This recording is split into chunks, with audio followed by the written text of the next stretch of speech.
आवाज आ रही है?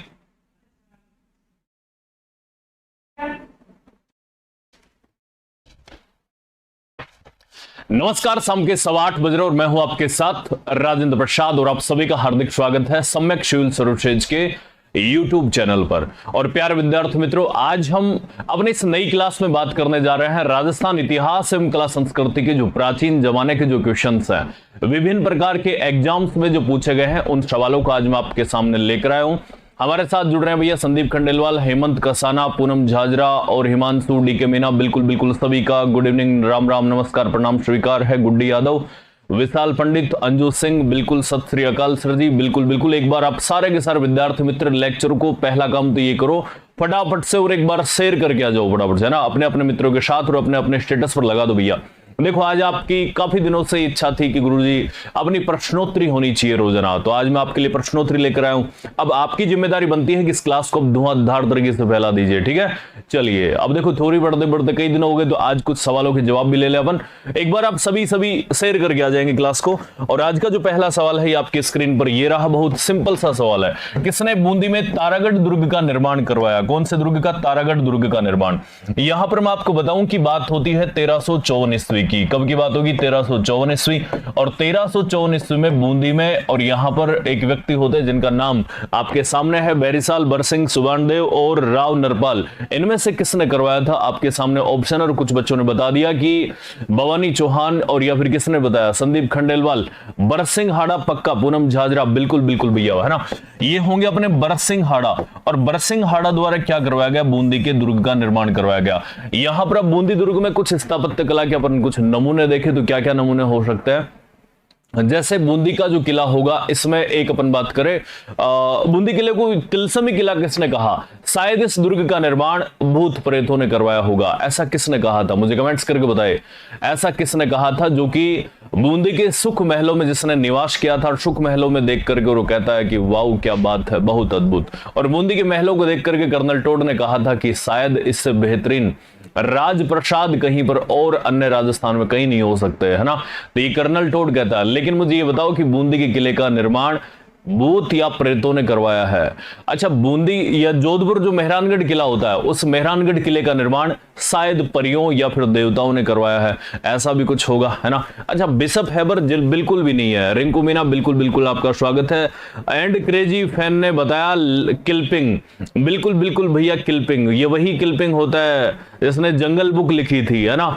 तो किल्पिंग ने, भाई साहब ने क्या कहा कि ये जो तारागढ़ दुर्ग बूंदी वाला है, इसका निर्माण भूत प्रेतों द्वारा करवाया गया। किसके द्वारा? भूत प्रेतों द्वारा। बिशप हैबर नहीं आता है, ठीक है, रुडियार्ड किपलिंग होता वो। और अगला सवाल है, किलों के निम्न में से किस जोड़े को तारागढ़ किलों के नाम से जाना जाता है? बूंदी व अजमेरू, अजमेरू दुर्ग बटनेर, बूंदी व रणथंभौर, चित्तौड़गढ़ व कुंभलगढ़। बहुत छोटा सा क्वेश्चन था, इसलिए हमने आपके लिए और कुछ छोटे मोटे क्वेश्चन से शुरुआत की है। एक बार यहां पर देखो भैया, बूंदी की बात आ गई तो बिल्कुल बूंदी होगा। एक अजमेरू दुर्ग भी है क्या? बिल्कुल ये सही है। आधे से बालक कुछ जवाब दे रहे हैं क्या? बिल्कुल ए जवाब दिया संदीप ने। और कौन कौन जवाब देगा? एंड क्रेजी फैंस, आपने भी ए बताया, बहुत बढ़िया। देखिए, बूंदी में जो अजमेरू दुर्ग है, इसमें से तारागढ़ किलो के नाम से कौन सा जाना जाएगा? तो दोनों ही जो दुर्ग है ये तारागढ़ है। इधर देखिए, ये जो अजमेरू दुर्ग होगा, ये अजमेरू दुर्ग की बात करें तो इस दुर्ग का निर्माण अजय राज ने करवाया था। लेकिन कालांतर में 1504 ईस्वी में इस दुर्ग का और नामकरण बदल करके और नामकरण तारागढ़ रख दिया था। किसने? पृथ्वीराज सिसोदिया यानी उड़ना राजकुमार ने अपनी रानी तारा के नाम पर। किसके नाम पर? तारा के नाम पर। तो अजमेरू दुर्ग को तारागढ़ नाम भी कहा जाता है। कौन सा? तारागढ़ दुर्ग। और तारागढ़ दुर्ग किसने कहा? तारागढ़ दुर्ग बदल दिया था, पृथ्वीराज सिसोदिया ने इसका नामकरण किया। क्या? पृथ्वीराज सिसोदिया ने अपनी रानी, सोलंकी रानी थी तारा, और उसके नाम पर क्या कर दिया? तारा यानी स्टार। पृथ्वीराज सिसोदिया बोल दो, या फिर राणा सांगा के बड़े भैया बोल दो, या फिर आप बोल दो उड़ना राजकुमार। कौन? उड़ना राजकुमार। बूंदी एवं अजमेरू दुर्ग, तो इस प्रकार से दोनों नाम वहां के हो जाएंगे। अगला सवाल है, मयूर ध्वजगढ़ किसे कहा जाता है? मयूर ध्वजगढ़। और इसमें तो सर कर्नल टोड में कहा होगा तारागढ़। अच्छा, कर्नल टोड ने कब से कह दिया था, तुम मुझे ये बताओ। कर्नल टोड ने बूंदी के राजमहलों को सर्वश्रेष्ठ राजप्रसाद बताया है। वो कथन ये है जो तुम बताना चाह रहे हो, है ना। लो भैया आर के, और बिल्कुल आर के स्वागत है आपका। काजोल, काला एंड क्रेजी, मुकेश, मीना और बहुत सारे बालक, अजय, मीना, गुड्डी यादव और सभी बालक। ये बता रहा हूं क्या बात है, इसके कुछ और भी ढेर सारे उपनाम होंगे। ढेर सारे उपनामों की बात करें तो सबसे पहले तो आप देखिए इस दुर्ग का निर्माण किसने करवाया? राव जोधा द्वारा करवाया गया 12 मई 1459 ईस्वी को।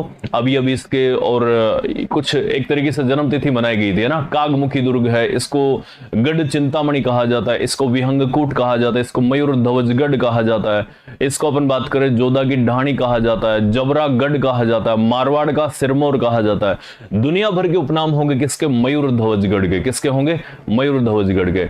जैसानगढ़ इसको थोड़ी कहेंगे रे बालक, है ना। जैसानगढ़ तो सोनारगढ़ को कहता है। किसको कहते हैं? सोनारगढ़ को। तो मेहरानगढ़ जो दुर्ग होगा इसके कुछ उपनाम होंगे, जैसे अपने मयूर ध्वजगढ़ तो अपने लिख रखा है। एक जैसे कागमुखी दुर्ग है, कोए की आकृति का है ये, ठीक है। मोर की आकृति का होने के कारण इसको मोरमुखी दुर्ग बोलते हैं। एक होगा विहंगकूट है, कौन सा कूट होगा? विहंगकूट। एक होगा जैसे जबरागढ़, और जबरागढ़ भी इसी का नाम है। एक जैसे इसका अन्य नाम होता है जोधा की ढाणी, कौन सा होगा? जोधा की ढाणी। लो भैया जोधा की ढाणी भी होता है। उसके बाद में कुछ और भी दुर्ग होते हैं, इसको मारवाड़ का सिरमौर दुर्ग बोलते हैं। कौन सा? मारवाड़ का सिरमौर दुर्ग। मारवाड़ का सिरमौर दुर्ग अपने हो जाएगा ये मयूर ध्वजगढ़ जोधपुर वाला। अब ये है कहां पर? मेहरानगढ़ दुर्ग। मेहरानगढ़ दुर्ग होता है अपने जोधपुर में, और इसका जो निर्माण होगा, निर्माण करवाता है 12 मई 1459 ईस्वी में राव जोधा द्वारा। किसके द्वारा? 12 मई 1459 ईस्वी राव जोधा द्वारा, ठीक है। लो यहां तक हमने इसके कुछ डिटेल्स देख लिए। इस दुर्ग में कुछ तोप रखी हुई हैं, और उन तोपों के नाम क्या क्या हैं, है ना। तोप के भी कुछ बहुत सारे नाम होंगे, और तोप के नाम कौन कौन से हैं आइए तुम आपको बताता हूं। यहां की जो प्रसिद्ध तोप होंगी, तोप के जैसे नाम होंगे अपने, एक मिलेगी गजनी। कौन सी मिलेगी? गजनी। लो भैया एक मिल जाएगी अपने गजनी, एक मिलेगी किलकिला, एक मिलेगी शंभुबाण, एक मिलेगी गुड़धानी। ऐसे बहुत सारी और यहां पर तोप होती हैं, ठीक है। चामुंडा, गजनी, एक गज्जक भी होती है। कौन सी? गजनी, गज्जक, नागपणी, नागपल्ली भी बोलते हैं, ठीक है। दुड़धानी, दुड़धानी, कौन सी? दुड़धानी। उसके बाद में बात करें, एक होगी चामुंडा, एक होती है अपने किलकिला। कौन सी? किलकिला। ऐसे बहुत सारे और क्या होंगे इसमें? तोप होती है। कुछ इस दुर्ग मयूर ध्वजगढ़ में और कुछ महल होता है। महलों के नाम की बात करें तो जैसे यहां पर अपने बिचला महल होगा। कौन सा महल? बिचला महल। एक अपन बात करें तुलाती महल होंगे। कौन से? तुलाती या फिर बुलाती है? बुलाती है मगर जाने का नहीं, ठीक है। कहां पर? यहां पर भैया, ये तुलाती महल होगा, ठीक है। एक अपन बात करें तख्त विलास महल होगा। कौन सा? तख्त विलास महल। लो भैया तख्त विलास महल हो जाएंगे। ऐसे इसमें बहुत सारे दुर्ग होते हैं। नेक्स्ट क्वेश्चन सर जी। अच्छा मीना बिल्कुल। अगला सवाल, मेहरानगढ़ दुर्ग में स्थित चामुंडा माता मंदिर की स्थापना किसने की थी? राव कल्याणमल, राव जोधा, महाराजा अजीत सिंह, दुर्गादास। और कमेंट करके बताएंगे अब फटाफट से। इतना लिखना पड़ेगा सर अब वापस। बिल्कुल बिल्कुल अब रोजाना लिखा करो, है ना। आओ इसमें देखिए और क्या बताया, राव जोधा ने और इसका निर्माण करवाया। मेहरानगढ़ दुर्ग में देखो दो मंदिर है अपने, एक तो चामुंडा माता का, एक अपन बात करें तो अपने नागनेची माता का। जिनमें से आपने सवाल पूछा है कि चामुंडा माता मंदिर का निर्माण किसने करवाया? राव जोधा ने। माना यह जाता है कि जो चामुंडा माता की प्रतिमा थी ये कहां पर थी? मंडोर में। मंडोर से इसको उठा करके और कहां पर लाया गया? इसको मेहरानगढ़ दुर्ग में लाया गया। मंडोर में जो चामुंडा माता का मंदिर हो, इंदा प्रतिहार शाखा के जो और कौन होंगे प्रतिहार थे, उनकी कुलदेवी मानी जाती है वो, ठीक है। सोनू स्वामी, अंजू सिंह, गुड्डी, मीना, अजय मीना। बिल्कुल बिल्कुल भैया। अगला सवाल देखिए, गोखरू आभूषण कहां पर पहना जाता है? और गोखरू आभूषण अब ये मानव शरीर के किस अंग पर? मानव शरीर के बजाय महिला और कहां पर पहनते हैं इसको? इसमें कमेंट्स करके बताएंगे, है ना। अच्छा मारो नेट ना चल रहा, एक बार सारे बालक लेक्चर को शेयर करके आ जाओ भैया, है ना। अब आप कह रहे थे कि रोजाना आप प्रश्नोत्तरी की क्लास लाइए, तो मैं आपके लिए कुछ स्पेशल क्वेश्चंस लेकर आया हूं। इसलिए आपकी जिम्मेदारी बनती है कि रोजाना अपनी क्लास को आप शेयर करके आया करो। देखो ऐसा मजा नहीं आता है, तो फटाफट से एक बार शेयर करके आ जाओ, है ना। अपने उन सभी मित्रों को शेयर करके आ जाइए जो सर डेली आ सकते हैं कि क्लास में? बिल्कुल डेली आना है। यहां पर आपने बताया गोखरू, और गोखरू कहां पर पहना जाता है? गोखरू पहना जाता है कलाई में, बिल्कुल गोखरू पहना जाएगा कलाई में। अगला सवाल है अपने, फोलरी, बंगड़ी, बोरला, बजट्टी, बाजूबंद आदि क्या है? नाम से पता पड़ रहे हैं इसमें, लेकिन मैं इनका अभी एक्सप्लेनेशन नहीं करूंगा क्योंकि मैं आपको एक एक सवाल लेकर के आया हूं। फोलरी कहां पर पहनते हैं, बंगड़ी कहां पर पहनते हैं, और ये बोरला, बजट्टी आदि वादी कहां पर पहनते हैं, इनके सबके बारे में आपके लिए और खूब सारे सवाल लेकर आया हूं। तो एक बार सबसे पहला काम तो ये करिए, एक बार शेयर करके आ जाओ मित्रों, है ना? क्या शेयर करके आ जाओ फटाफट से। देखो ऐसे काम थोड़ी होता रहे, हैं? इतने धीरे धीरे आप लोग शेयर भी नहीं कर रहे हो, ऐसा मजा नहीं आता। कोकरू कान में, गोखरू कलाई में, क्या बात है। देखो कोकरू कान में पहना दिया इन बच्चों ने, बहुत बढ़िया। चलो एक बार शेयर करके आ जाओ आप सारे बालक। आपने बताया आभूषण है, और ये लो भैया स्त्रियों के आभूषण। अब ये पहने कहां पर जाएंगे? फोलरी, बंगड़ी, बोरला, है ना? चलिए अगला सवाल है, राजस्थान में बंगड़ी आभूषण कहां पर पहना जाता है? और एक गाना चलता है, ओ महन ल्या दो जी बाजूदार बंगड़ी, है ना? सुना होगा ना, सोनारी बंगड़ी, मन ल्या दो जी बाजूदार बंगड़ी, ठीक है। अच्छा देखो इसमें क्या बताया आपने, और हाथ में पहनी जाती बंगड़ी, है ना? एक बनी होती है, अपने बना से बोलती है कि मान ल्या दो जी बाजूदार बंगड़ी, और इसमें आपने बताया हाथों में और क्या पहनी जाएगी? बंगड़ी पहनी जाती है। क्या हाथों में, मतलब यहां पर बंगड़ी पहनेंगे। ओके चलो अगला सवाल है, बजट्टी आभूषण कहां पर पहना जाता है? और मुझे इसके बारे में बिल्कुल भी मालूम नहीं है, बजट्टी आभूषण कहां पर पहना जाता है। बिल्कुल सुनीता पूरी रोजाना वैसे क्लास होगी अपनी प्रश्नोत्तरी वाली, और अभी तो दोनों हम मिक्सअप करवा रहे हैं, बाद में देखते हैं कि कैसे होगी ये क्लास, है ना? चलिए गले में पहना दिया संदीप खंडेलवाल ने, मीना ने भी गले में पहना दिया, क्या बात है, बहुत बढ़िया बच्चों, है ना? और अविनाश गुजर भी गले में पहना रहा, आरती नेक में पहना रही है ना, नेक यानी गर्दन, अच्छा ठीक है, ये भी अच्छा है। और कहां कहां पहना रहे बच्चों? सोनू, पूनम, गुड्डी, ये सब बालक गले में पहना रहे हैं, क्या बात है। अच्छा देखो बजट्टी, बजट्टी जो आभूषण होता है गले में पहना जाता है, कहां पर? गले में पहना जाएगा। मनीषा शर्मा, बजट्टी गले में। आओ देखो ये बहुत अच्छा क्वेश्चन है, भरत, सूफ, खुरमजी, आरी किससे संबंधित है?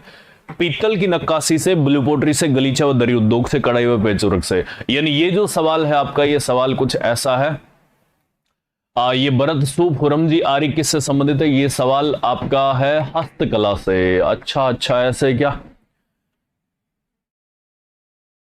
इसमें क्या बताया? पेचवर्क पक्का।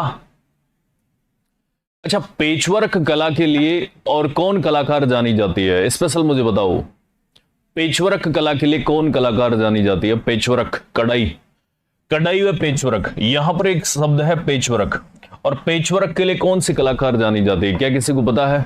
कौन बताएगा? अच्छा नहीं पता किसी को, मैं ही बताता हूं आपको, सस्सी झालानी। कौन है? सस्सी झालानी। तो पेचवर्क कला की कलाकार कौन होगी? सस्सी झालानी, है ना? इतना पता है जी, शेखावाटी की पेचवर्क प्रसिद्ध है, बिल्कुल शेखावाटी और जयपुर दोनों जगह की प्रसिद्ध है। और यहां पर अपन देखेंगे तो इसमें कौन सा होगा? ये पेचवर्क की जो कलाकार होगी ये होती है अपने सस्सी झालानी। कौन होती है? सस्सी झालानी, जो अपने जयपुर से है। कहां से? सस्सी झालानी जयपुर से। अगला सवाल, चांदी के आभूषणों की तारकसी के लिए राजस्थान का कौन सा स्थान प्रसिद्ध है? नाथद्वारा, चित्तौड़गढ़, बाड़मेर, उदयपुर। ये बात आ गई, तारकसी के जेवर कहां के प्रसिद्ध है? तारकसी के जेवर कहां के प्रसिद्ध है? चांदी के। नाम क्या बताया? नाम ये बताया सस्सी झालानी। देखो सस्सी झालानी पेचवर्क की कलाकार है, सस्सी झालानी। पेचवर्क कला शेखावाटी जयपुर की प्रसिद्ध है। आपके सामने सवाल है, चांदी के आभूषणों की तारकसी के लिए राजस्थान का कौन सा क्षेत्र प्रसिद्ध है? आपने बताया नाथद्वारा। बहुत बढ़िया बालको, नाथद्वारा राजसमंद में, और तारकसी के आभूषण पहने जाते हैं, मतलब बनाए जाते हैं राजसमंद में तारकसी के आभूषण। अगला सवाल है, कौन सा हस्तशिल्प स्थान सही सुमेलित नहीं है? Bandhej, tie and dye Jaipur, मशहूरिया साड़ी कैथून, लकड़ी के कोट खिलौने बस्सी, और तारकसी का काम उदयपुर। ऑप्शन आपके सामने है, फटाफट से आपसे जवाब दे दो, तब तक मैं कुछ डिटेल बताता हूं। बंदेज जो कला है ये मुल्तान से आई थी। कहां से? मुल्तान से। और मुल्तान से कहां पर आई? मुल्तान से सर्वप्रथम आती मारवाड़ में। कहां पर? मुल्तान से आई अपने मारवाड़ में। और बंदेज टाई डाई का जो काम होता है ये मुख्यतः कहां पर होता है? जयपुर में। सर्वाधिक काम कहां पर? जयपुर में। ये मुख्यतः अपन बात करें शेखावाटी में भी होता है, ठीक है, कहां पर होता है? शेखावाटी में भी। लो भैया, मसूरिया साड़ी कहां पर होगी? कैथून कोटा।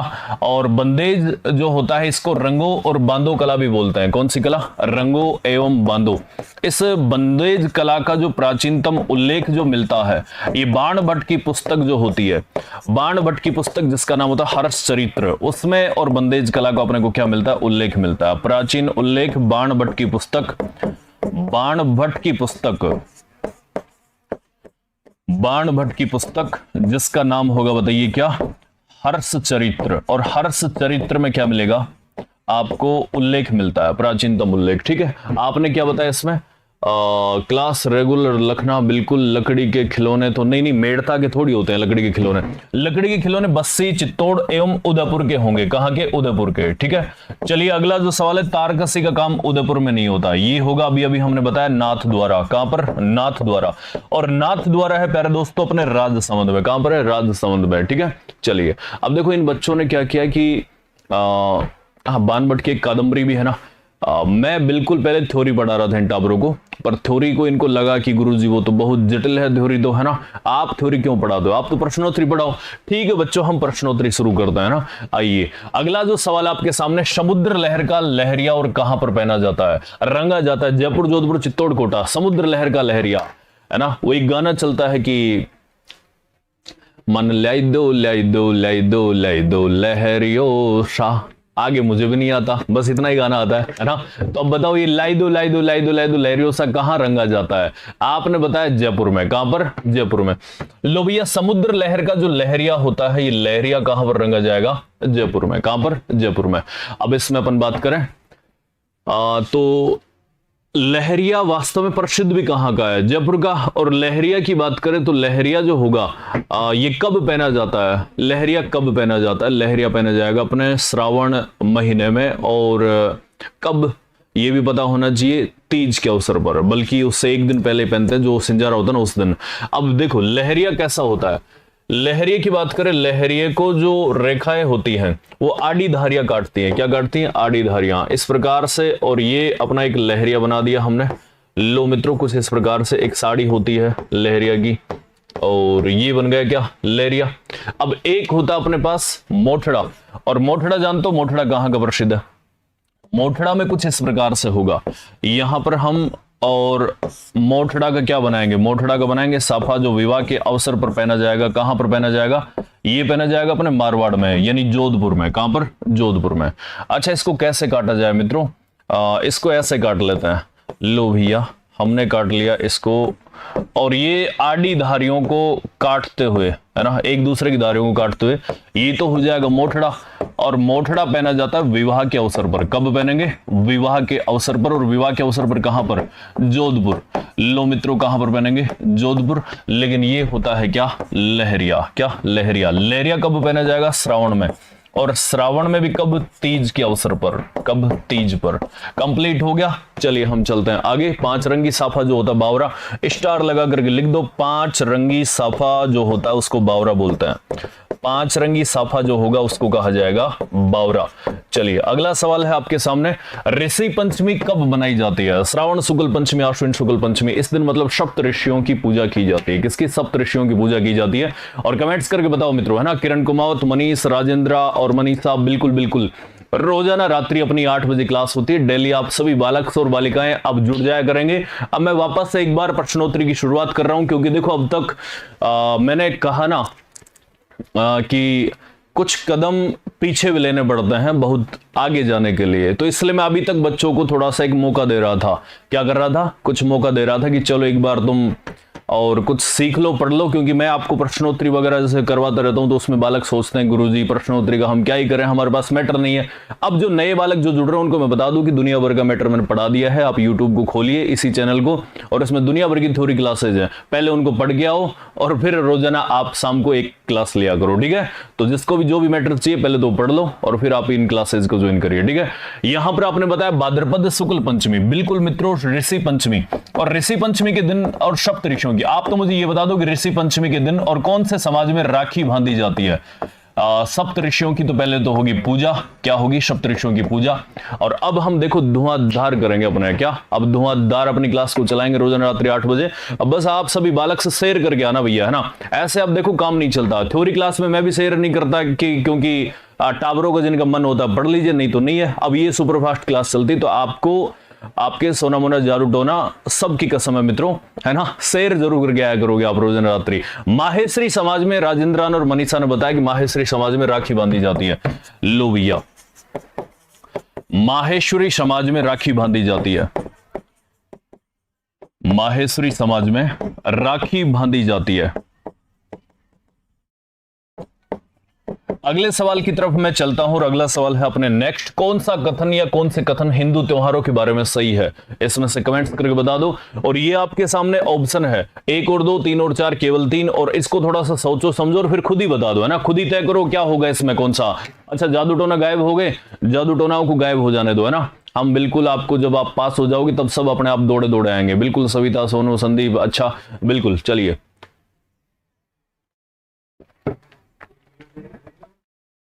इसमें कौन सा होगा, ए बी बताया आपने, क्या ए बी। अक्षय तृतीया जो होगी वैशाख मास की शुक्ल पक्ष की तृतीया को, आखा तीज को बीकानेर का स्थापना दिवस भी माना जाता है। दूसरा, निर्जला एकादशी ज्येष्ठ मास की शुक्ल पक्ष की एकादशी को, अभी गई थी ना निर्जला एकादशी, उस दिन पानी पिलाते हैं बढ़िया बढ़िया, है ना, तो खूब सारा पानी पिलाते हैं लोग। अक्षय तृतीया और निर्जला एकादशी ये दो त्योहार बिल्कुल ठीक है। बाकी जैसे अक्षय तृतीया जब खुद ही एक्सप्लेनेशन कर रहा है, निर्जला एकादशी खुद ही एक्सप्लेनेशन कर रहा है, तो ये दोनों गलत है और इसलिए कौन सा हो जाएगा, ये अपना बात करें, ये ऑप्शन हो जाएगा बीकानेर और उदयपुर की स्थापना, बिल्कुल। और गोवर्धन पूजा अन्नकूट महोत्सव कब मनाया जाता है, गोवर्धन पूजा अन्नकूट महोत्सव, सबसे पहले तो ये पता होना चाहिए गोवर्धन पूजा है, फिर अन्नकूट महोत्सव कहां का प्रसिद्ध है। अन्नकूट महोत्सव है नाथ द्वारा का प्रसिद्ध, और इस दिन अपन बात करें नाथ द्वारा राजसमंद में श्रीनाथ जी जो मंदिर होगा, ये नाथ द्वारा राजसमंद में श्रीनाथ जो मंदिर होगा, इसमें प्यारे मित्रों आपको मैं बता दूं कि अन्नकूट महोत्सव होता है। बेलों की इसमें लूट होती है, चावलों की लूट होती है, एक अनाज का क्या किया जाता है, भंडारण किया जाता है, और यहां पर भील लोग आएंगे और धुआंधार तरीके से उठा उठा करके चावल को फिर भागते हैं ना। ऐसा होगा, ये आपने कब बताया, कार्तिक शुक्ल पक्ष में। अच्छा, कार्तिक शुक्ल पक्ष में, अच्छा कुछ बालक अश्विन में बता रहे हैं, अरे वाह। दीपावली के जस्ट अगला ही दिन कौन सा आ जाएगा, अन्नकूट महोत्सव आएगा बच्चों, उसके अगला ही जो दिन आएगा वो कौन सा आ जाएगा, यम, यानी जिसको यमदूज बोलते हैं, भैया दूज यमदूज, ठीक है। आइए इसमें क्या बताया, आश्विन शुक्ल पक्ष में। मैं गलत तो नहीं हूं क्या, तुम ही गलत हो सारे के सारे, मैंने देखा है तुम सब लोग आश्विन शुक्ल कर रहे हो, ऐसा थोड़ी होता है। देखो पल्लवी ने बताया, मुकेश ने बताया, सोनू ने बताया, ए बताया, बहुत बढ़िया। देखो कार्तिक शुक्ल पक्ष, दीपावली कब आएगी, कार्तिक, और अमावस्या को कार्तिक शुक्ल पक्ष की एकम को प्यारे मित्रों, और अन्नकूट महोत्सव मनाया जाता है। कौन सा महोत्सव, अन्नकूट महोत्सव मनाया जाता है। अगला सवाल है बच्छ बारस कब मनाई जाती है, बच्छ बारस, और बच्छ बारस को आप बोल सकते हो वत्स द्वादशी। इस दिन बछड़े की पूजा की जाती है, क्या की जाती है, बछड़े की पूजा की जाती है। इस दिन चाकू को हाथ नहीं लगाया जाता, ठीक है। तो भाद्रपद कृष्ण द्वादशी और श्रावण शुक्ल द्वादशी, भाद्रपद शुक्ल द्वादशी, श्रावण कृष्ण द्वादशी। ऑप्शन आपके सामने है, आप कमेंट्स करके बताओ। अच्छा, शुक्ल में कब मनाया जाने लग गया, अरे बताओ। इसमें बच्छ बारस उधर कब मना दो तुम, ये दो पक्ष होते हैं, ऐसा होता है कोई भी पक्ष। ये भाद्रपद महीना है, ये भाद्रपद महीना, और भाद्रपद महीने में एक होगा अपने कृष्ण पक्ष और एक होगा अपने शुक्ल पक्ष। और शुक्ल पक्ष में देखो, अब यहां पर मैं एक पहाड़ा बोलता हूं तुम्हारे, 3 एकम 3, 3 दूनी 6, 3 तिया 9, और 3 चौक 12, और 3 पंजे 15। अब यहां पर अपन 8 भी लिख देंगे। 3 को मतलब आएगी यहां पर बड़ी तीज, क्या आएगी, बड़ी तीज। छठी को आएगी क्या, हल षष्ठी, ठीक है, हल षष्ठी। अष्टमी को आएगी अपने बताइए क्या, कृष्ण जन्माष्टमी, कृष्णा जयंती। नवमी को बताइए क्या आएगी, यहां पर गोगा नवमी, लो भैया गोगा नवमी। और द्वादशी को आपको क्या नहीं मालूम, भाद्रपद कृष्ण द्वादशी को बच्छ बारस आ रही है। देखो भाद्रपद कृष्ण द्वादशी को, और यहां पर क्या आएगी, बच्छ बारस, बच्छ बारस। और 15 को क्या आएगी, सत्या अमावस्या। लो मित्रों, ये हो जाएगी सत्या अमावस्या। इस महीने में यही तो त्योहार आता है। अब यहां पर क्या आएगा, इधर रामदेव जी का जन्म हो जाएगा। अगले बार फिर जो अपना चौथ आएगी उस दिन गणेश जी का जन्मदिन होता है, ठीक है। ऐसे हो जाएंगे, फिर भाद्रपद की पंचमी को ऋषि पंचमी हो जाएगी। ऐसे फिर फॉर्मेट चलता रहेगा। तुम लोग क्या ही कर रहे हो रे टाबरो, ऐसा मत करो, है ना। लो इधर देखो, भाद्रपद कृष्ण द्वादशी को वत्स द्वादशी इस दिन, और चाकू का प्रयोग नहीं करते, क्या नहीं करते, चाकू का प्रयोग नहीं करते। चाकू का प्रयोग नहीं करते इस दिन, ठीक है, नहीं करते। चलिए अगले सवाल की तरफ चलते हैं। राम राम दीपक गुजर, एजुकेशन एक्सप्रेस, संदीप खंडेलवाल, बिल्कुल बिल्कुल। अब अगला सवाल जो अपने सामने है उन बताओ धम, राजस्थान का कौन सा स्थान होली पर्व के अवसर पर इल्लोजी की सवारी के लिए जाना जाता है? बूंदी, जैसलमेर, बाड़मेर, बीकानेर। देखो मित्रों यहां पर आप बताएंगे चाकू नहीं यूज करते हैं। ओके, अच्छा आपके सामने इधर दिल का ऑप्शन भी आ रहा होगा, है ना? अच्छा तो उस दिल को खूब सारे दबाओ, जिससे क्या होगा कि बच्चों के पास खूब सारे और कमेंट्स पहुंच जाए अपने, है ना, अपनी क्लास का नाम पहुंच जाए। अब बाड़मेर में बताया, देखो यहां पर ये जो सवाल जब इस प्रकार से है कि इल्लोजी की सवारी के लिए प्रसिद्ध स्थान कौन सा है, वास्तव में इल्लोजी की जो सवारी होगी, इल्लोजी की सवारी के लिए प्रसिद्ध है जालोर। कौन सा है? जालोर। और इल्लोजी की जो बारात होती है, और बारात अपन बात करें, इल्लोजी की जो बारात होगी, और ये बारात कहां पर होती है? बारात होती है बाड़मेर। और बाड़मेर में भी कहां पर? बाड़मेर में होती है बालोतरा में। कहां पर प्यारे मित्रों? इल्लोजी की बारात निकलती है बालोतरा बाड़मेर में। इल्लोजी कौन? कुंवारों के देवता, प्यार का देवता, प्रेम का देवता, छेड़छाड़ का देवता, है ना, और भी जैसे बहुत सारे दुनिया भर के देवता, है ना, यही होगा। कौन होगा? इल्लोजी। चलिए हम चलते आगे। अगला सवाल, निम्नलिखित में से कौन सी राजस्थानी चित्रकला शैली चोर पंचासिका शैली से मिलती जुलती है? किशनगढ़, जोधपुर शैली, बीकानेर शैली, मेवाड़ शैली। अब मैं आपको यह बता देता हूं कि ये जो होगा चोर पंचासिका शैली, ये किसने कहा कि राजस्थान की वह शैली जो चोर पंचासिका शैली से मिलती जुलती है? ऐसा कहा था अपने डगलस बेरेट व बेसिल ग्रे ने। किसने? बेसिल ग्रे ने। और अब आप इसमें बताओ भैया वो कौन सी शैली है? ये चोर पंचासिका शैली से तुलना किसने की थी? तो एक होता है डगलस बेरेट, अपने दादा डगलस बेरेट ने कहा। किसने? डगलस बेरेट, कोई अंग्रेज होता है, उसने, डगलस बेरेट ने कहा मुख्यतः चोर पंचासिका शैली बताया, इसकी तुलना की थी। आपने क्या बताया? मेवाड़ शैली। बहुत बढ़िया, क्या बताया? बहुत बढ़िया। इसमें होगा, आपने सबने बता दिया, आरती, राजवीर, पूनम, मीना, सन्नू, आरएस। बहुत बढ़िया। डी बताया मेवाड़ शैली। और मेवाड़ शैली को क्या माना जाता है? ये चोर पंचासिका शैली से प्रभावित शैली है। चोर पंचासिका शैली का मतलब क्या होता है कि चोर की 50 और प्रेम कहानियों के चित्र हैं और उनको उतारा गया कहीं ना कहीं, अपन बात कर सकते, उन कहानियों से मिलते जुलते चित्रांकन हुआ। कहां पर? और ये होता है अपने मेवाड़ शैली में। कौन सी? मेवाड़ शैली में। ओके, यहां तक कंप्लीट। चलो ऐसे देखो, आप लोग लाइक वाइक नहीं कर रहे तो फटाफट से एक बार लाइक करो, फिर मैं अगले सवाल की तरफ चलता हूं। रोजाना रात्रि अपनी 8 बजे क्लास होती है डेली। और भी आपको चीजें मैं बता दूं कि अपने 5 जून से नए बैच प्रारंभ हो चुके हैं, तो ऐसे विद्यार्थी जो आरएएस और पीएसआई की तैयारी कर रहे हैं उनके लिए बिल्कुल 5 जून से बैच प्रारंभ हो चुके हैं। अपने मित्रों को बता दीजिए, फिर बार बार में बैच चलते नहीं है तो फिर आप बोलोगे सर, है ना, सर इल्लोजी मेरे इष्ट देवता हैं। अरे वाह क्या बात है, इष्ट देवता है तुम्हारे, बहुत बढ़िया, ठीक है, चलिए अच्छा है।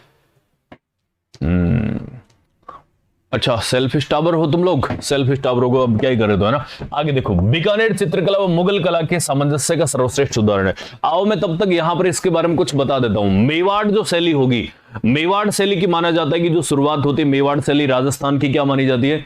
मेवाड़ शैली राजस्थान की मूल शैली मानी जाती है, प्रारंभिक शैली मानी जाती है, या फिर आप बोल सकते हैं उसको वास्तविक शैली मानी जाती है। ठीक है, बिल्कुल भैया, वीएस गुड इवनिंग, और जो बालक हैं सभी का गुड इवनिंग, प्रणाम, नमस्कार, स्वीकार है। ठीक है, टिंकू, स्वामी और सोनू और वीएस, सब बच्चे और सब बालक बालिकाओं का। अब देखो मैं आपका सबका प्रणाम नमस्कार पहले कर लेता हूं, ठीक है।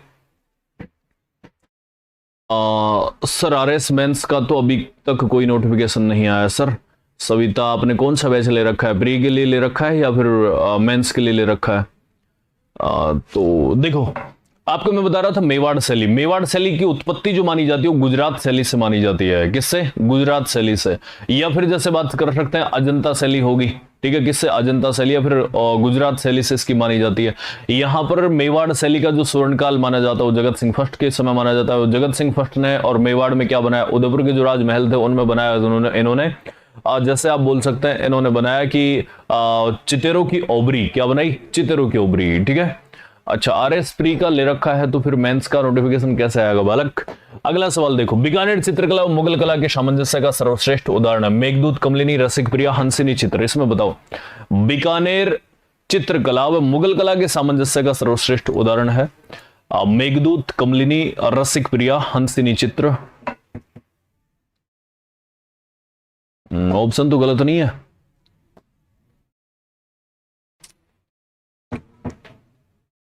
रसिक प्रिया लागे मैंने तो नहीं, ऐसा तो कुछ नहीं है। मुगल कला के सामंजस्य का सर्वश्रेष्ठ उदाहरण है। देखो, एक रचना होती है अपने मेघदूत, किसकी रचना होगी? ये रचना होती है कालिदास की, जैसा अभिज्ञान शाकुंतलम वगैरह वगैरह। और ये जो होगा इसमें मेघदूत जो होती है वो, और मुगल कला के सामंजस्य का सर्वश्रेष्ठ उदाहरण है। इस पर मेघदूत पर चित्र बनाए गए हैं। क्या बनाया गया है? मेघदूत पर चित्र बनाए गए हैं। तो ये अपना हो जाएगा कौन सा? मेघदूत इसमें ऑप्शन आएगा। तो ये बिल्कुल ठीक है, बाकी नहीं होंगे। ठीक है। अगला जो सवाल है, बीकानेर में मथरण समुदाय के संबंध में दिए गए कथनों में से कौन सा कथन सत्य है? बताएं। बीकानेर चित्र शैली के विकास में इनका प्रचुर योगदान है। ये मथरण समुदाय मतलब जैन समुदाय होता है। कौन सा? जैन समुदाय। वो ऑप्शन 4 में भी है, आपके सामने ऑप्शन है। बीकानेर चित्र शैली के विकास में इनका प्रचुर योगदान है। अनूप सिंह के काल में मथरण समुदाय का और संरक्षण मिला। मथरण विशेषकर शासकों के व्यक्तिगत चित्र उकेरने के लिए जाने जाते हैं। मथरण जो अपने आप को महाराजा भी कहते हैं। ऑप्शन आपके सामने है ये। बताओ इसमें कौन से, क्या ये सभी सही हैं या फिर कोई 1 2 3 4 सही हैं? इसमें कमेंट्स करके फटाफट से जवाब दो। बिल्कुल भी। अभिषेक, राम राम, प्रणाम, नमस्कार। अच्छा, मथरण शासकों के नहीं बल्कि देवी देवताओं के थे। देखो मित्र, मथरण जो कलाकार थे ऐतिहासिक एवं पौराणिक पात्रों के चित्र और भित्ति चित्र बनाया करते थे। क्या बनाया करते थे? भित्ति चित्र बनाया करते थे। इसलिए आप बोल सकते हैं कि ये यहां पर बिल्कुल ठीक है। व्यक्तिगत चित्र भी इन्होंने बनाए, इसमें कोई शंका नहीं है। क्या? कोई शंका नहीं है। तो इसलिए कौन सा हो जाएगा ये अपने बात करें। देखो, अगर आपने ऐसा किया, इसमें ऑप्शन के अनुसार बीकानेर चित्रशैली के विकास में इनका प्रचुर योगदान है। बिल्कुल भैया। अनूप सिंह के काल में तो बिल्कुल निश्चित तौर पर। और मथरण, मान लो 3 को हटाना चाहो तो ऐसा कोई हमारे पास ऑप्शन नहीं है। तो ये सभी, ये क्या है? प्रारंभिक जमाने के क्वेश्चन है, प्राचीन समय के। और ये प्राचीन समय के जो ऑथेंटिक आंसर है, जिनके आंसर कुछ इसी प्रकार से माने गए, मैं वो लेकर आया हूं आपके लिए, है ना। मैं वही आपके लिए लेकर आया हूं। अगला जो सवाल है उसकी तरफ चलते हैं। अगला नेक्स्ट सवाल है, मलीर प्रिंट का संबंध कहां से? मलीर प्रिंट, देखो एक प्रिंट होता मलीर प्रिंट, और मलीर प्रिंट के अलावा एक प्रिंट होता अजरक प्रिंट। मलीर प्रिंट एवं एक प्रिंट होता है अजरक प्रिंट। ये 2 प्रिंट होंगे। तो बताओ, मलीर प्रिंट, अजरक प्रिंट, दोनों का संबंध, और दोनों का संबंध बताओ। आपने बताया भैया कहां से? उदयपुर, बाड़मेर, सांगानेर, बूंदी से। इसमें कौन सा होगा? बूंदी तो बिल्कुल नहीं होगा। अभिषेक, टप्पे मत मार बालक, पढ़ने लग जा तू, है ना। देखो इसमें क्या बताया, बाड़मेर में काला और कत्थई रंग का होता है मलीर प्रिंट। दोनों की दोनों जो कलाएं होंगी कहां पे? मलीर प्रिंट और अजरक प्रिंट। इसमें होगा काला एवं कत्थई रंग। कौन सा? काला एवं कत्थई रंग।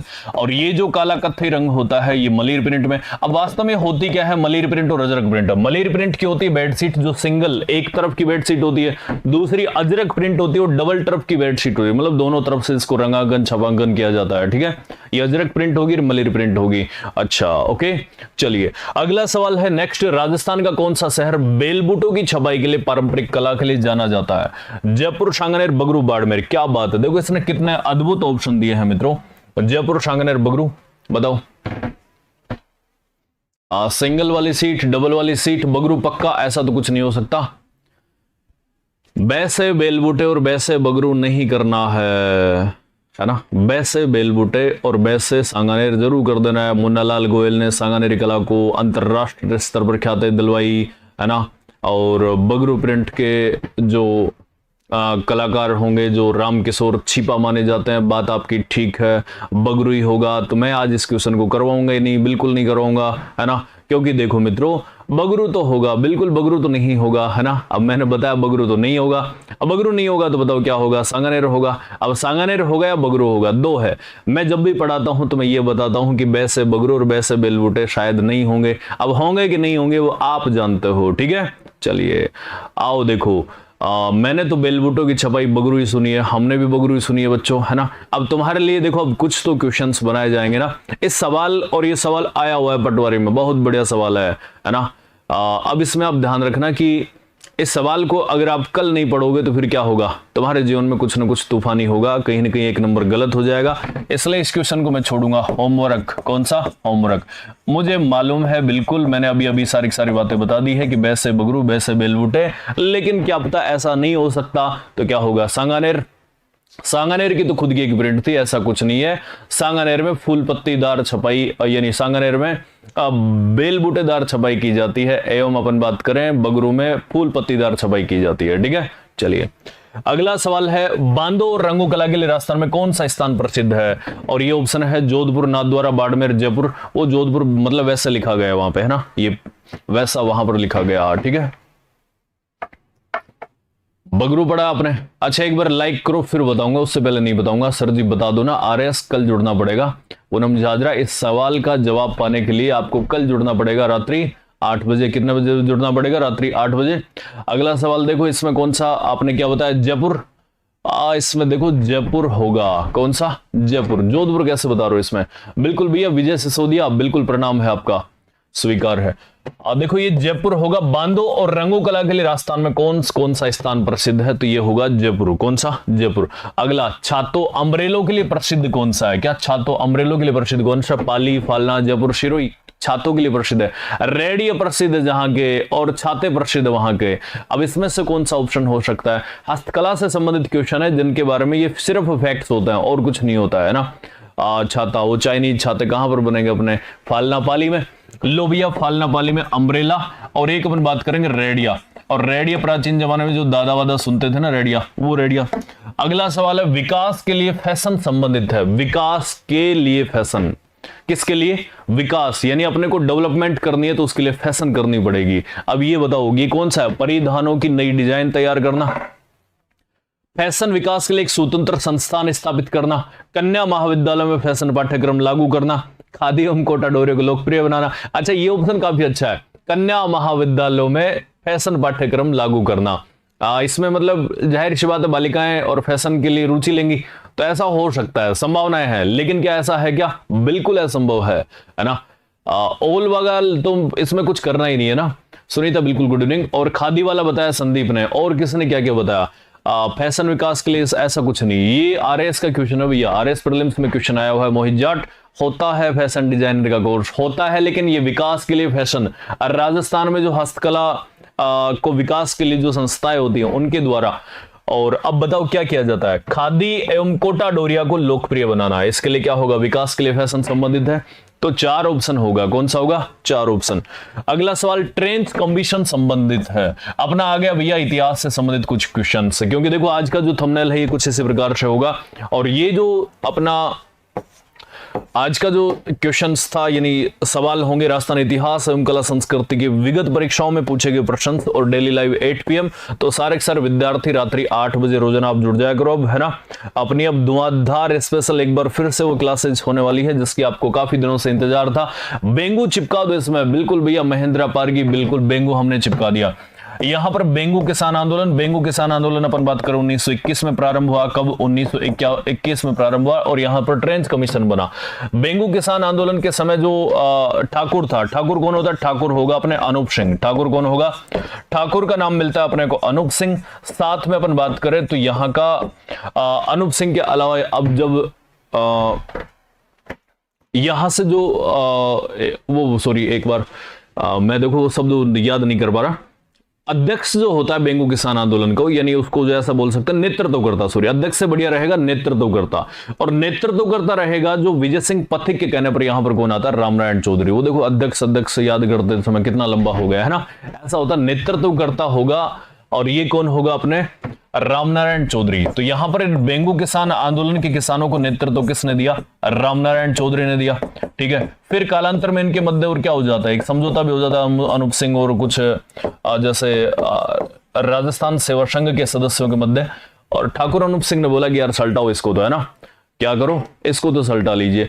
और लाला अमृत लाल को फिर बना दिया गया क्या? हाँ, यहां पर अध्यक्ष, क्योंकि मेवाड़ के शासकों को ये बात जमी नहीं, और इन्होंने इसको बोल्शेविक समझौता करके और कह दिया बोल भैया तुम तुम्हारे हम हमारे, ऐसा। ठीक है, अगला चलिए। अच्छा, वो संधि कौन सी संधि? वो बोल्शेविक समझौता कहा था। क्या बोल्शेविक समझौता कहा था? ठीक है,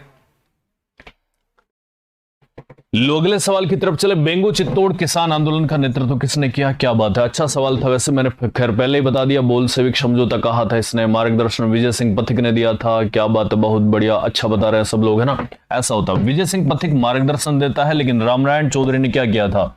और ये सिर्फ मार्गदर्शक होता। देखो ये सवाल था और इसमें बहुत सारे बालक अटके थे, क्योंकि ये बिजोलिया किसान आंदोलन में व्यस्त था उस समय विजय सिंह पथिक। तो इसके अपने मित्र रामनारायण चौधरी को भेज देता है कि बोल भाई साहब आप जाओ और आप संभाल लो, क्या आप संभाल लो।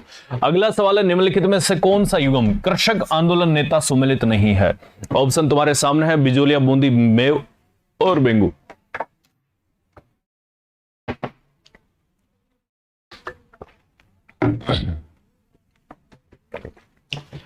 और एक बार सारे के सारे बालक बने रहो, तुम्हारे लिए कुछ और क्वेश्चन है ना। देखो आज काफी दिनों बाद में तुम इतने बालक से जुड़े हो, तो फटाफट से सारे के सारे जुड़े रहो। और दूसरी बात है, आज 50 का आनंद होने दो, है ना, 50 का आनंद होने दो भैया, है ना। कई दिन हो गए बालकों का स्वागत किए हुए मुझे, तो मेरा दिल खोल करके सम्यक की तरफ से आपको बहुत बहुत हार्दिक स्वागत है। रोजाना रात्रि 8 बजे। और अब तुम्हारे लिए और कुछ स्पेशल क्वेश्चंस लेके आओ, बने रहो, डटे रहो कुछ मिनट के लिए। आइए इधर देखो, बेंगू में मदाराम वैद्य थोड़ी होगा, अरे बिल्कुल नहीं होगा। तो बेंगू में तो कौन होगा? मदाराम वैद्य अपने बात करें बीकानेर से संबंधित है। कहां से? बीकानेर, और बीकानेर प्रजामंडल के नेता होता है, ठीक है, तो बेंगू होगा। अगला सवाल, लांगुरिया गीत का संबंध किससे है? किसका लांगुरिया गीत का संबंध किससे है? ठीक है, तो बताएंगे इसमें। 10 बजे तक लगा दो सर क्लास। देखो जब तक क्लास चलती है तब तक करेंगे अपन। सुनील सीकर, बिल्कुल भैया सुनील, स्वागत है आपका। अब देखो ये प्रश्नोत्तरी की क्लास चल रही है, अपने मित्रों को बुला करके ले आओ फटाफट से, और धुआंधार तरीके से इसमें देखो कैला देवी के लांगुरिया गीत और किसके गाया जाता है? कैला देवी के। कैला देवी की अपन बात करें तो भैया इस गीत को थोड़ा सा आप ये भी बोल सकते हो गुटकन। गुटकन खैर वो नृत्य होता है, और बस ये सिंपल होता है। ये लांगुरिया एक नृत्य भी होता है। लांगुरिया क्या होता है? कि नृत्य भी होता है। और नृत्य जो होगा, इस लांगुरिया नृत्य के कलाकार कौन है? कमेंट्स करके बताओ फटाफट से। लांगुरिया जो नृत्य होगा, तो नृत्य का कलाकार कौन होगा? अपने होंगे नारायण सिंह बेंगनिया। कौन होंगे? नारायण सिंह बेंगनिया। क्या आपने सुना है कि ये जो लांगुरिया नृत्य होता है इसका कलाकार नारायण सिंह बेंगनिया है? नहीं सुना तो आज से ध्यान रख लेना, ठीक है। पूरे भारतवर्ष के सबसे छोटे कलाकार माने जाते हैं, 2.5 फीट इनकी हाइट है। क्या है?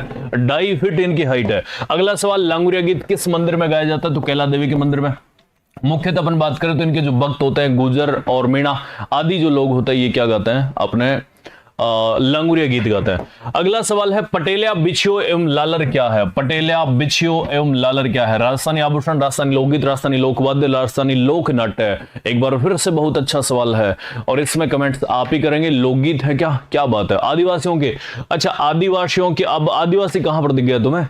मैंने सिर्फ ऑप्शन पूछा है तुम्हें ना, ऑप्शन पूछा और ऑप्शन के अनुसार आभूषण तो बिल्कुल नहीं है। बहुत सारे विद्यार्थी ए बता रहे हैं, लेकिन ए बिल्कुल भी नहीं होगा। इसमें कौन सा होगा मित्रों?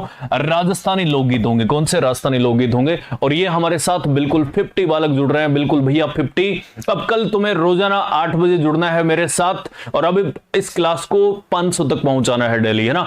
रोजाना इसी अंदाज के साथ आप रेगुलर जुड़िए, और बहुत धुआंधार तरीके से अपनी क्लास एक बार फिर से शुरू हो चुकी है, तो सारे सारे बालक डेली आप जुड़ा करें। ओके, लोकगीत अब ये पता है कहां पर गाए जाएंगे? पटेलिया बिछियो लालर मेवाड़ में। और मेवाड़ में अपन बात करें आदिवासियों द्वारा, या फिर अपन बात करें इसको ऐसा भी बोल सकते हैं पर्वतीय प्रदेशों में। कहां पर? पर्वतीय प्रदेशों में। इसके साथ कुछ और भी गीत गाए थे, पटेलिया बिछियो लालर माचर। कौन सा? माचर। लो भैया, आदिवासियों में और पर्वतीय प्रदेशों में, आदिवासियों द्वारा। किसके द्वारा? आदिवासियों द्वारा पर्वतीय प्रदेशों में। इसमें 3 ऑप्शन मिल सकते हैं, है ना। कौन सा? पर्वतीय प्रदेशों में, या फिर मेवाड़ में, या फिर आपको कुछ और कोई ऑप्शन दे देगा, तो ऐसे होगा, ठीक है।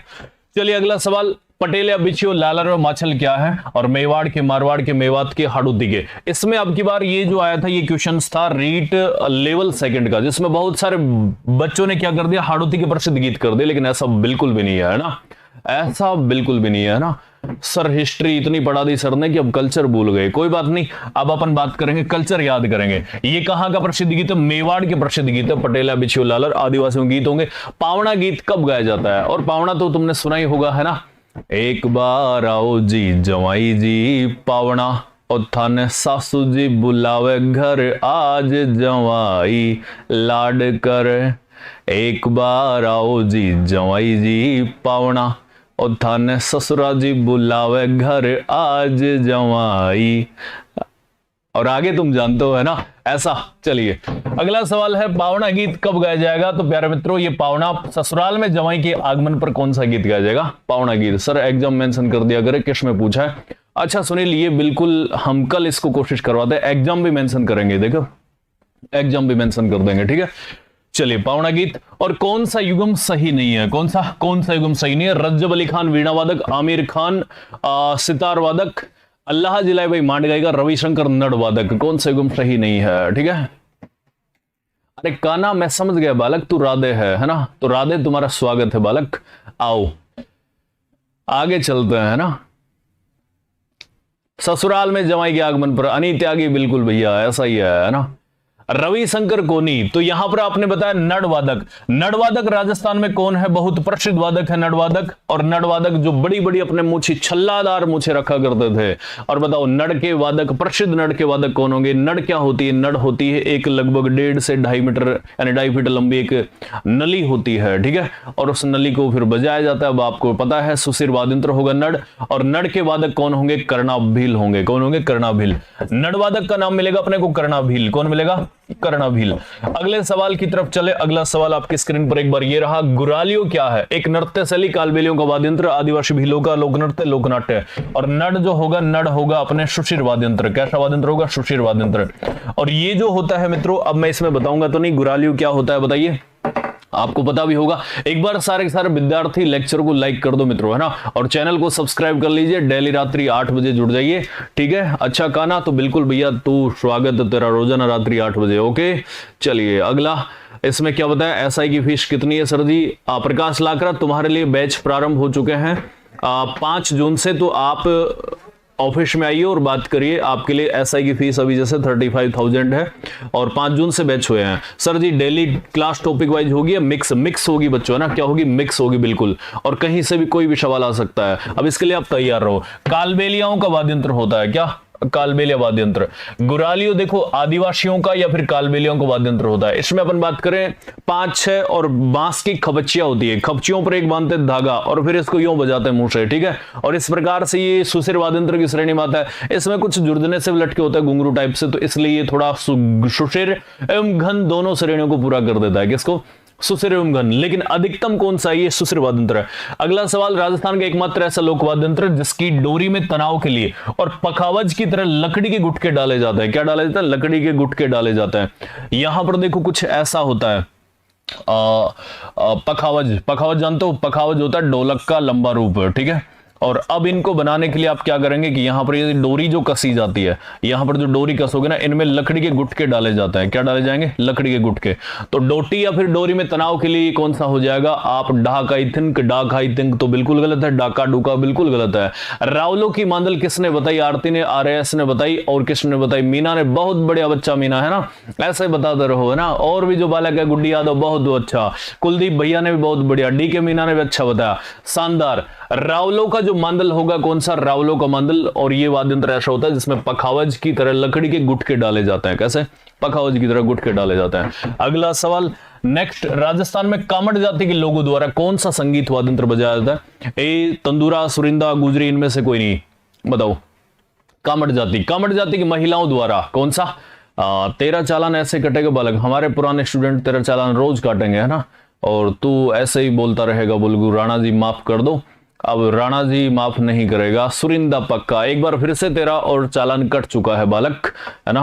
आरती क्या कर रहे हो बच्चा? आरएस ने बताया और सुरिंदा, ऐसा थोड़ी होता है।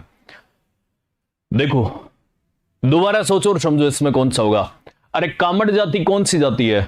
कामड़ जाति जो रामदेव जी ने कामड़िया पंथ चलाया, और कामड़िया पंथ 13 ताली नृत्य करते समय और रामदेव जी की आराधना में तंदूरा या फिर वेणो या फिर चौतारा बजाता है। क्या बजाता है? चौतारा बजाता है। और ए बताया रेणु मुंड ने, आरएस ने बताया, सोनू ने बताया, बहुत बढ़िया, अनी ने बताया तंदूरा। लो मित्रों ये होगा तंदूरा। अरे सुरिंदा नहीं होता है, सुरिंदा बिल्कुल नहीं होता है। सुरिंदा अपन बात करें तो इसको पश्चिमी राजस्थान में बजाया जाता है। कहां पर बजाएंगे? पश्चिमी राजस्थान में बजाया जाता है। और ये जो पश्चिमी राजस्थान में सुरिंदा जो होता है, ये सतारा एवं मुरला की संगत में बजाया जाता है। किसके?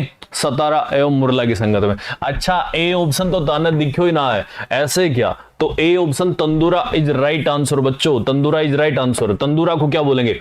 तंदूरा को बोलेंगे वेणु, और तंदूरा को बोलेंगे चौतारा।